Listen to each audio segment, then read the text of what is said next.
Hello, I'm Emma Desi, and welcome to another episode of Turning Readers into Writers. If you're brand new here, welcome, and here's what you need to know. This is a community that believes you are never too old to write your first novel. No matter what you've been up to until now, if you're ready to write your book, I'm ready to help you reach the end. I focus on helping you find the time and confidence to begin your writing journey, as well as the craft and skills you need to finish the book. Each week I interview debut authors, editors and industry experts to keep you motivated, inspired and educated on all things writing, editing and publishing. If you want to catch up, head on over to emmadesi.com where you'll find a wealth of information and tools to help you get started. Before we dive in, this week's episode is brought to you by my free cheat sheet, 30 Top Tips to Find Time to Write. In this guide, I give you 30 ways that you can find time to write in the small gaps that appear between the various errands and tasks and responsibilities that you have in your day-to-day life. Now, you might be thinking that you don't have any time to spare, but I can guarantee these top tips will give you writing time you didn't think you had. If you thought writing always involved a pen and paper or a keyboard, think again. If you thought you needed at least an hour at a time to write your manuscript, I help you reframe that. You won't be disappointed. Get your free copy of 30 Top Tips to Find Time to Write by going to emmadesi.com/30 Top Tips. Okay, let's dive in to today's episode. Dave Cole teaches maths and coaches elementary school maths teams. And one of the things he's learned is that the most effective method of teaching is to tell stories. And his series, The Math Kids, was born from these stories. The Math Kids series isn't about teaching maths. The focus is on the story, which follows 4 elementary school students as they use their math skills to solve problems, get to the bottom of tricky mysteries, and to help their friends. They are brave, resourceful, adventurous, and learn that working as a team allows them to do what they can't do alone. So far, Dave has written 5 in the series, with 2 more due to be published in 2022 and a further 2 in 2023. Dave has also published a YA novel called The Window and won several short story writing contests. Not only that, but he's written more than a dozen plays which have been performed in the St. Louis area. So as you can tell, Dave Cole is a very busy man, has lots of projects going on, not least of which is his Math Kids series. So I have a lovely conversation with Dave about how he got writing, because he has a busy corporate job, but he tells me about how he got into writing, where the ideas came from, how he finds the time to do it. And he also has some advice for aspiring authors out there, particularly if you are interested in writing middle grade stories. He tells us too about the process that he goes through to hit his publishing deadlines of writing 2 books a year, and how he does that across the 12 months of the year. And then we finish off with him telling us about what he's working on now, and of course where you can find out more about him. Really lovely conversation with Dave. So if you're writing middle grade or you're just looking to get started, well worth a listen. So let's get chatting. Dave, thank you so much for joining me here today. I'm really looking forward to our conversation. Well, thank you for having me. I'm looking forward to it as well. Brilliant. Well, I always like to ask my guests, please do tell us about your journey to writing and how you got to where you are. And mine may be a little bit off the beaten path. I didn't publish a book until I was 60 years old. I've always written. I've written screenplays, and there's been some plays, local groups that have performed some of those plays here in St. Louis, smaller groups, and that was always fun. I've won some short story contests, so I've always enjoyed the writing side of things. I wrote a novel, I think when I was probably 25, and found that a while back, went back, it was awful. It was just awful. So I'm glad I never really pursued doing it, but to me, it was kind of a sense of completion to get it done. But I actually had taken a job out in California, and my family was still here in St. Louis where I live. So I was commuting back and forth, but a lot of the weekends I would stay out in California, and I was out there by myself. So I had some time, and I just started dabbling a little bit. I used to run some elementary school math camps during the summer, and I would coach these math teams. And I thought, I should write a book about how do you run a math camp, because they were very popular. We had 75 to 100 kids that would come to these camps willingly come to these camps, which is amazing because it's summertime and there's much more exciting things to do than math. But whatever it was we were doing was working. So I said, I should write that down. So a lot of what we did to kind of teach math was put it in story form, and we do mysteries and things like that. So I started writing down an example of doing that. I abandoned the whole how to run a math camp thing and said, I'm just going to write a mystery book that involves math. So I wrote a complete book, put that aside, had some more time, wrote a second one, wrote a third one, talked to a guy that I worked with. He goes, and I was just kind of talking about the writing process. And he said, you should try to get them published. And I said, I never thought about it really. Reached out to some editors, wasn't getting much of a response, reached out directly to a publisher. They got right back with me and said, send me book 2. I'd sent them book 1, and they said, is there more? And I said, well, here's book 3. And they sent me a contract for the first 3 books. Since then, it's gone to another 3 books. I'm in the middle of my third of those. So I'm working on book 8 right now. And we're talking about maybe the next 3 after that. In the middle of there, I wrote a YA novel. It was just something that was kind of in the back of my mind. Actually published that through a different publisher. So it's been fun, and I'm enjoying the journey. Yeah, I love the way you say that. I wrote 1, then 2, then 3, and then in the middle of that, I wrote another YA, and then I wrote one. It's like most of us struggle to get one book written, but you're like, no, I'm in the flow. This is great. I'm enjoying this. Yeah. In the flow is exactly how I talk to people about my writing style, and there are sometimes I sit down to write and there is no flow, and I will work at it because I try to set some time aside for it. I may work for 2 hours and I may get one bad paragraph that I delete and say that day didn't work. And there's other days that I write and it's like I'm in a zone and stuff comes out. I will go back and usually I write for a little bit, and then I'll go back and do some initial edits and go, I don't really remember writing this. This is, I like the stuff that I remember the least is probably what I think is probably the best writing. That's really interesting. And I'm glad you shared that, the sort of the 2 extremes of the process, that you can sit yourself down and try to create something on the page and it just doesn't happen, or it's not very good. And then other days it just flows and it feels amazing and you wish it could be like that every day.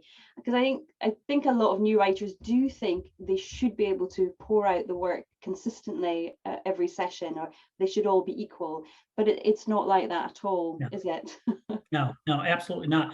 The other thing that I think maybe playing in the background is, and I think what some writers don't know they're doing and probably are, is there's pre-writing work when you're not in front of a piece of paper or in front of a laptop. It's I will sit in bed at night before I go to sleep, and I'll think about where would I want to go with this next chapter, or this character arc, or where would I kind of like to take this? Maybe what would the next 3 books look like, kind of thing. And I just kind of ruminate on that a little bit, and ideas come to me.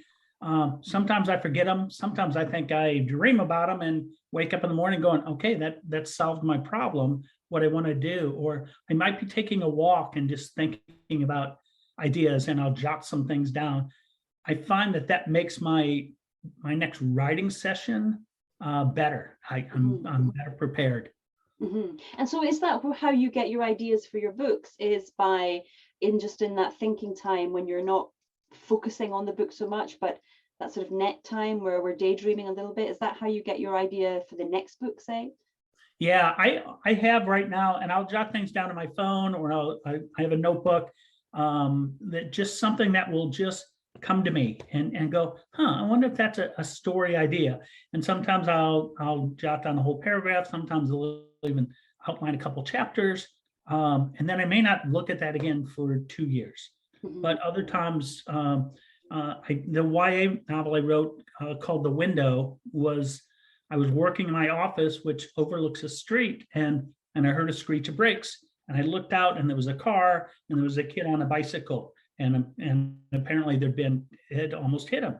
And that idea kind of stuck in my head. I mean, for years, and it was just a little, what if I'd known that was going to happen? Could I have warned the kid ahead of time, or the driver ahead of time, if I could have seen a little bit into the future of what that was going to happen?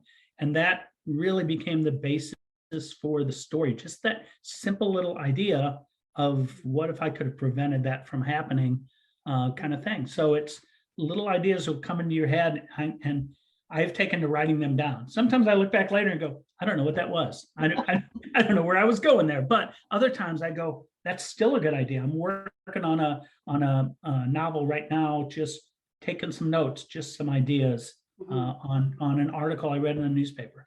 And yeah, because I think that is something we, as creatives, we've got so many ideas coming in, but not all of those ideas are story worthy, and right. So it's filtering them out, isn't it? And I guess it's the ones that stick, that won't leave your brain, that they're the ones that end up being at least an attempt at a first draft, if not gone through to completion. Right. But it's a sort of mysterious process. Yeah, it's got to be some germ of a good idea in there. But then you're exactly right. Can I expand that out enough to a story? Or is this just a short story idea? Or is it just something that maybe gets incorporated into another book in some form? So thinking about that longer form that you just mentioned, what do you feel is the sort of key to writing a good middle grade book? Because your math series are for middle grade kids, aren't they? So what do you feel is the key to a good middle grade story? It's got to be, you got to keep the action moving. It's an attention span thing. Maybe adults are getting into that too, but I work with a lot of kids, and I coach math teams and some things like that. I teach some classes sometimes on Saturday mornings with kids, and just keeping their attention. So you've got to kind of keep action moving. You've got to kind of get into the story kind of quickly. So I've set up a problem by the end of the first chapter or so we kind of know where are we going with the story, and kind of capturing them with that first hook. And then writing at that level. One of the things I get complimented on is, they said, my gosh, I thought you were a 10-year-old boy. My wife often says that. I thought you were a 10-year-old boy. But being able to write in that language, and the right words, and the right way kids would phrase things. Part of that's just being around kids of that age a lot, and listening, and what are they talking about, and trying to incorporate that into the stories. And so thinking about language, kids have their own slang, words come in and out of fashion. Do you incorporate those kind of trendy words, the words that are in fashion at that moment, or do you try to use sort of more generic 10-year-old language that you will, what's the word I'm looking for, that's, is timeless?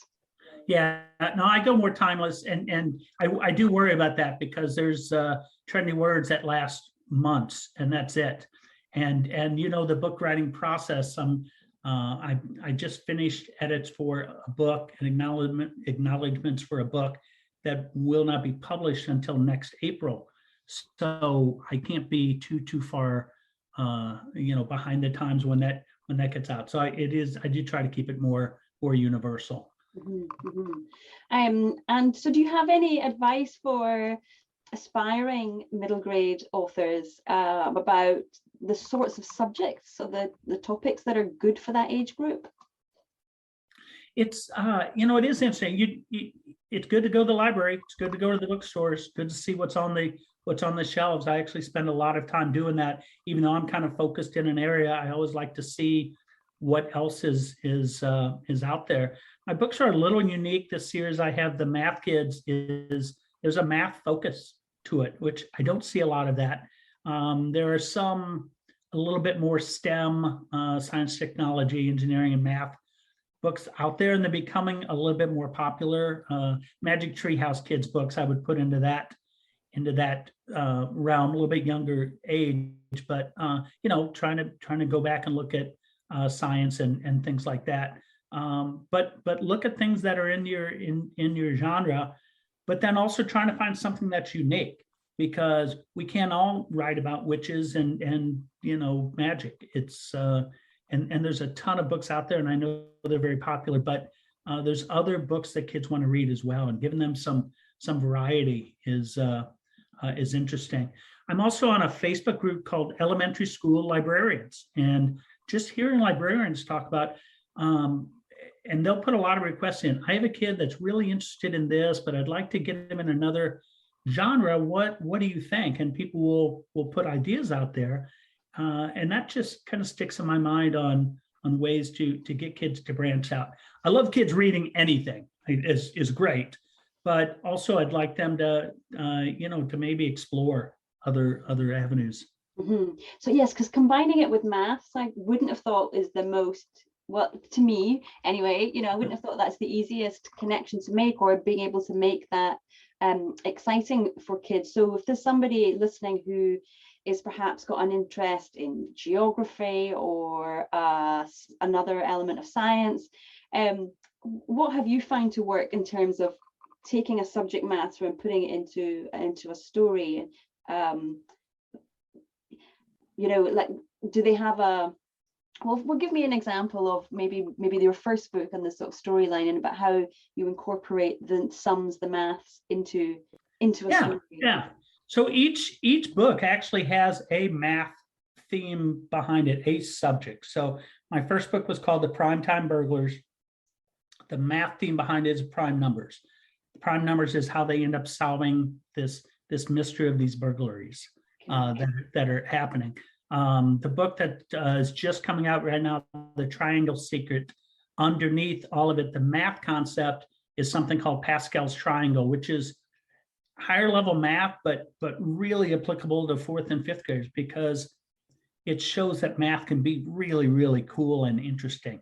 And they use that to kind of solve this kind of international crime that is happening. So I think you can't beat kids over the head with the math. I don't want people to go, oh, it's a math book.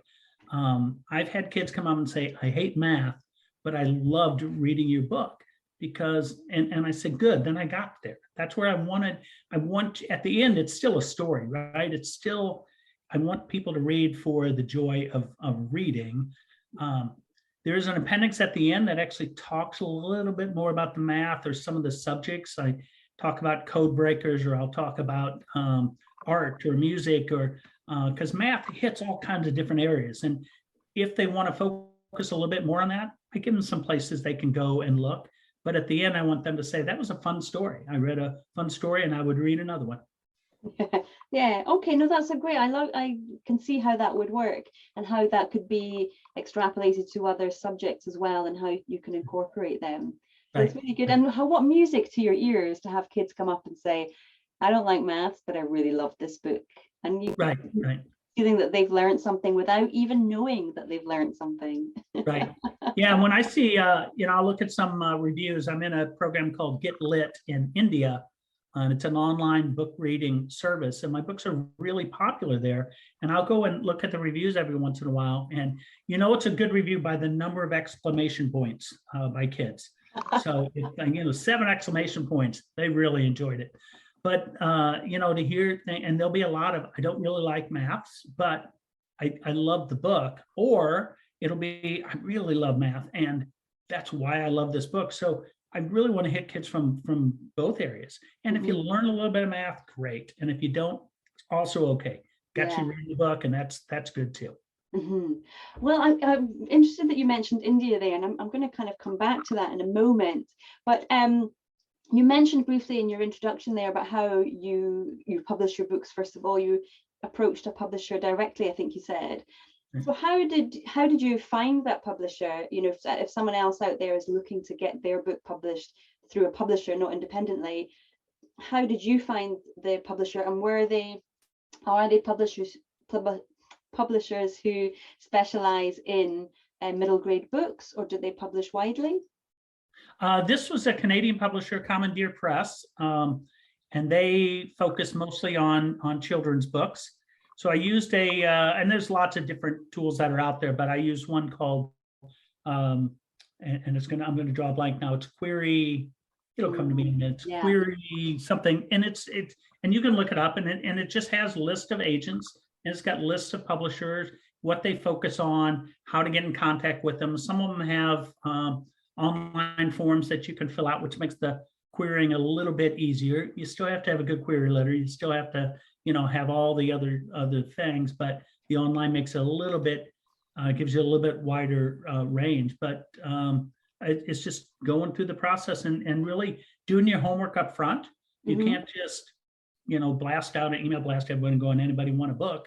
It's got to be focused. If you're talking to a particular agent, find out what their likes and dislikes are, and this tool helps you to see that. Or if you're going to an agent and they'll say, here are agents, I'm particularly looking for this and this and this. Those are the ones. See if you've got kind of an online connection where you go, yeah, I could see this is somebody I could work with, and then tailor your query letter to that. But that part's hard work. I will say I got a little lucky. Okay, yeah. Well, you're also in a good story, a good book. Now with the query letter, did you get help to put your query package together, or did you kind of figure out what it is you thought that they were looking for? I spent a lot of time online looking at what were considered good query letters, tips on writing query letters. There's a lot of online resources for that. I also joined SCBWI, which is Society of Children's Book Writers and Illustrators. They've got a nice, hey, here's how you publish a book kind of package, and I read through that. They've always got online tips and things for that, and that was very helpful. I think our authors sometimes get so entrenched in the book. There's a whole other side of writing, and it is marketing, and it is query letters, and it is, none of the writing works if you don't go out and get it published and then promote it after that. And I think too, you're with a publisher, but you're still having to do elements of your own marketing.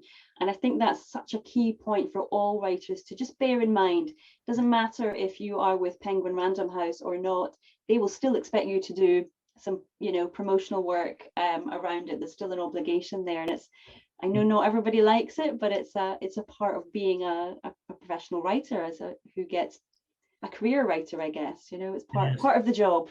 Yeah, I was at a book signing in Toronto, and I had, I had a line of about 15 people in front of the little booth. It was a teachers and librarians convention, and a lot of authors were there doing book signings, and I had about 15 people in line, and as a new author, I felt pretty good about that. But I looked to my right, and probably 15 meters away or whatever, there's a line that starts there. I don't know where that line ended. I'm not sure that the line ended. It was circling and looping around, and I look, and it's Dave Pilkey, who writes the Dogman books and writes Captain Underpants, and obviously very, very successwul, doing the same book signing that I was doing.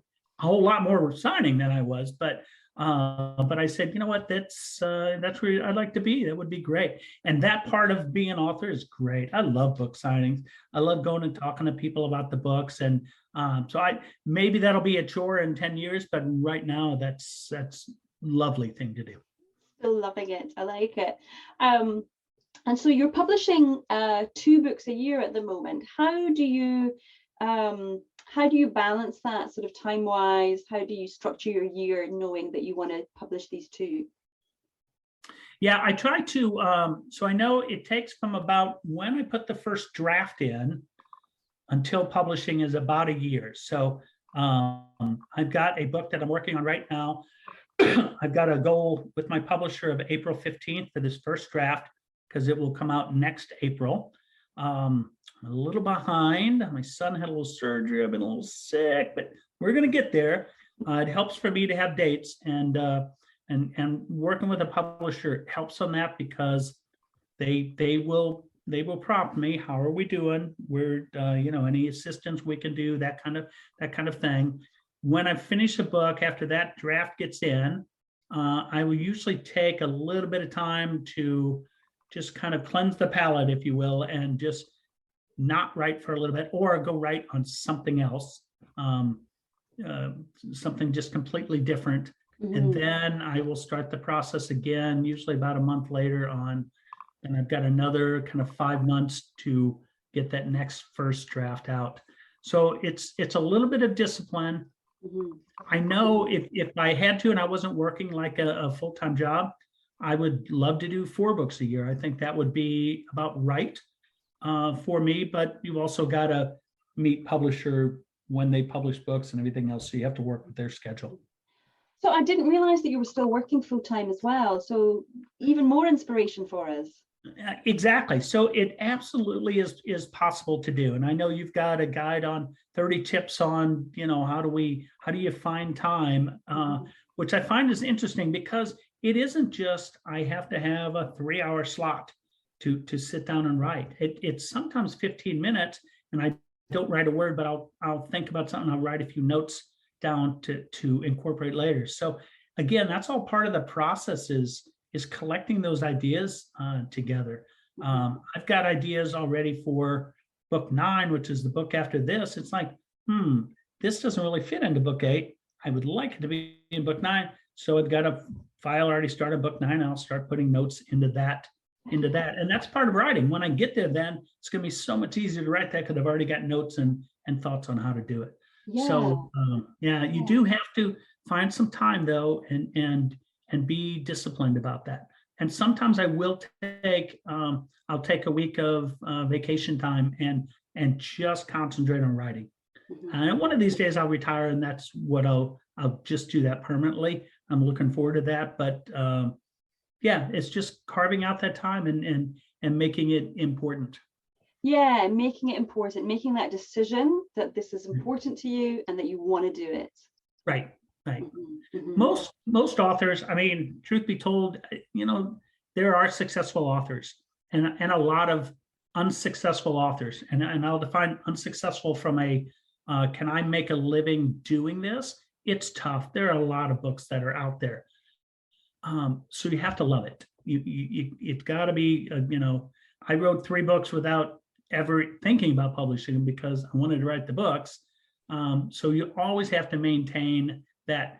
I look at somebody like a Stephen King. He does not need to write books anymore. He's doing just fine, right? But he still pumps out books because he loves to write books. And so you have to always keep that, whether you think you're successful or not. You get a book published, that's a big deal. That's a lot of hard work, and you should pat yourself on the back. And if it sells 200 copies, it sold 200 copies. 200 people read your book. That's 200 books more than most of the planet has done. So good for you. So go in there with that mindset, and if they become wildly popular, even better. Yeah. Yeah, what a good mindset to have around it. Yeah. Now you mentioned there that you'd written the 3 books before you decided to approach publishers. Is that something that actually you feel served you, that it was good to have those first 3 done? Would you recommend other people do that as well, or do you think it actually didn't bear any relevance? It actually was really important for me because I had approached it as a series when I did my queries, and so they wanted to know. They said, "Yeah, we liked book 1, but is this something you can be consistent on, or do you have enough ideas?" And in fact, my publisher asked me to this day, every time we talk, is there more math out there? And I keep saying there's plenty of math. I'm not worried about running out of math. You got to have ideas to incorporate that and bring that all together. So in my case, it helped. And again, these were middle grade books, so they're 30,000 page books, or 30,000 word books.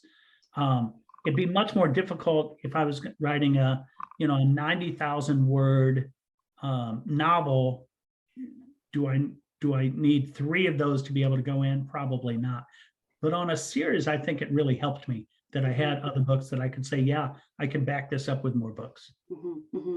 And you seem to be going from strength to strength, because you did mention India there. And I know that you've sold your rights or the rights across a few different jurisdictions. Can you talk to us just a little bit about that experience and whether you found it to be beneficial to your career? Oh yeah, absolutely. And I give my publisher all the credit for that. And that's one of the when I talk to people, I'm on online chats and things like that, and they're saying, "Well, should I go traditional? Should I publish myself? Should I?" The one thing that has really helped me with the publisher is that they, it's good for them, right? If they can sell more books, so for them to go out and be able to sell foreign rights to books is great for them, great for me as well. So we've now sold into South Korea, China, Mongolia, Turkey, and this program in India. So it's kind of fun to see that. And now I'm starting to get copies of the books in these other languages, which is fun. I can't read them, but it'll be interesting. And I'm really interested to see South Korea, because as part of the rights, they said, we need to be able to change what the characters look like, the illustrations. They wanted full control over all of that. So it'll be like a whole different book I may not recognize. So tell me about the rights for South Korea. I think they had some specific requirements. Right. They wanted full artistic control as well on what the cover looks like, what the interior illustrations look like, and very culturally specific and things like that. So it'll be interesting. It'll be characters I may not know what they look like. I may not recognize the book when I see it. So that'll be interesting. In fact, even from the very beginning, my publisher set me up with an artist, right, to do the covers, and because it's not a picture book, but there are some illustrations inside, right, which I think add greatly to the story. And I love the artist I've been working with, but she knew some kind of physical traits of the characters, because one of them's got really short legs, and that's, we talked about that before in the book. But I didn't know what the characters looked like until I saw the cover for the first time, and now I can't picture them any differently.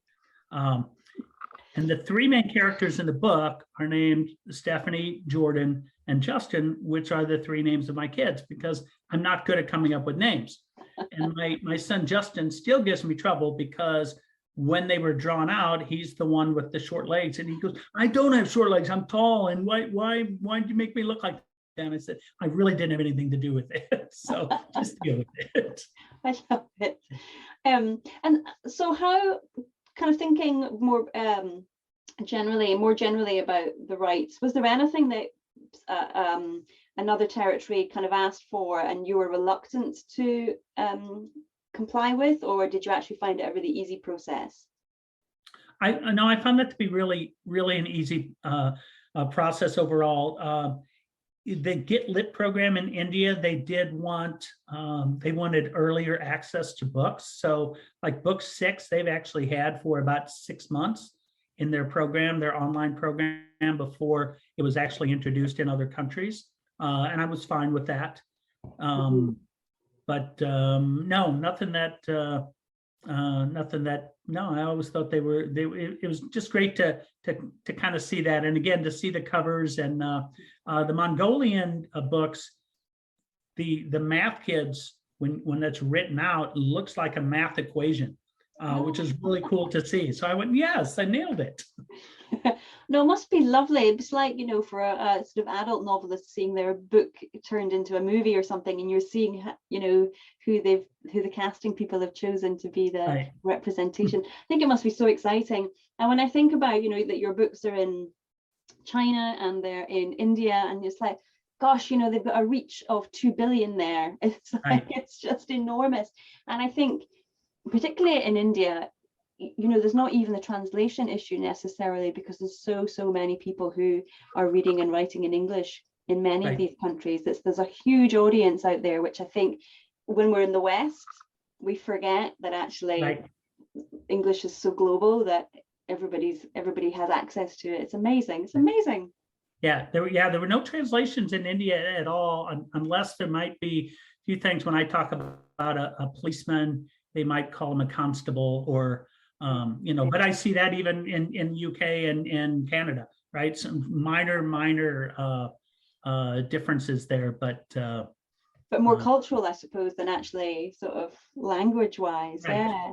right. Oh, so exciting. I'm so pleased for you. It's wonderful.